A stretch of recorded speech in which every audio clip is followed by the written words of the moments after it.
జ్యోతిషాస్త్రరీత్యా ద్వాదశ రాశుల్లో రెండవ రాశి అయినటువంటి వృషభ రాశి మిత్రులారా, మీరు కృత్తికా నక్షత్రం 2, 3, 4 పాదములు, రోహిణీ నక్షత్రం 1, 2, 3, 4 పాదములు, మృగశిర నక్షత్రం 1, 2 పాదాలకు జన్మించిన మీరు వృషభ రాశి వారిగా పరిగణించబడుతున్నారు. ఈ నెల మీకు శుభాశుభ ఫలితాలు ఎలా ఉన్నాయంటే చాలా శుభవార్తలు అందుకోబోతున్నారండి వృషభ రాశి మిత్రులారా. 10వ ఇంట్లో శని, ప్రభుత్వ వ్యవహారాల్లో రాజకీయంగా ఉన్న వాళ్ళకి పదవి పొందుతారు. ఆ పదవి వచ్చి ఉంటే దాని ద్వారా లబ్ధి పొంది ముందుకు వెళ్ళే అవకాశాలు సజావుగా సాగుతాయి. దేనిలోనైనా విజయం సాధిస్తారు.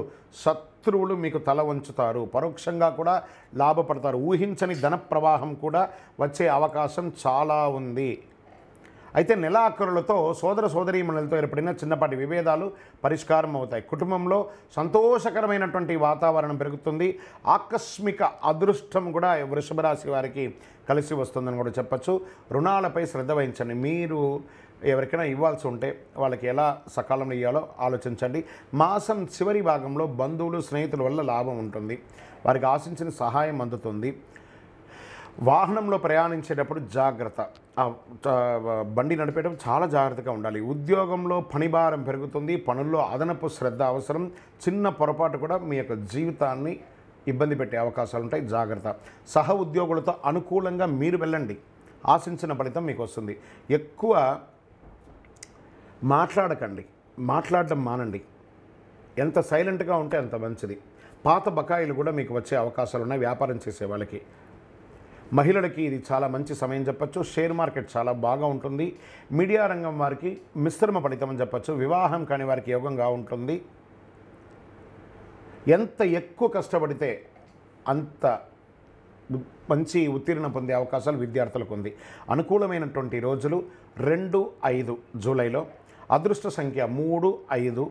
చంద్రాష్టమం ఈ 2.5 రోజులు జాగ్రత్తగా ఉండాలి.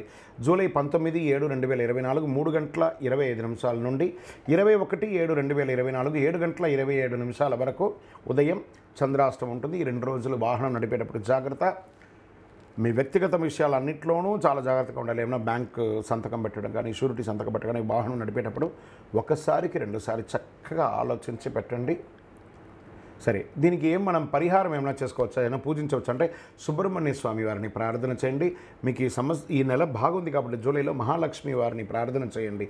మహాలక్ష్మి అష్టకం చదవండి. ఏదైనా దేవాలయాలకు వెళ్ళండి.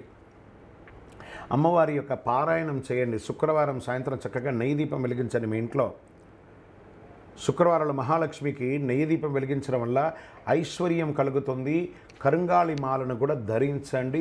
చాలా విశేషమైనటువంటి ఫలితాన్ని పొందుతారు.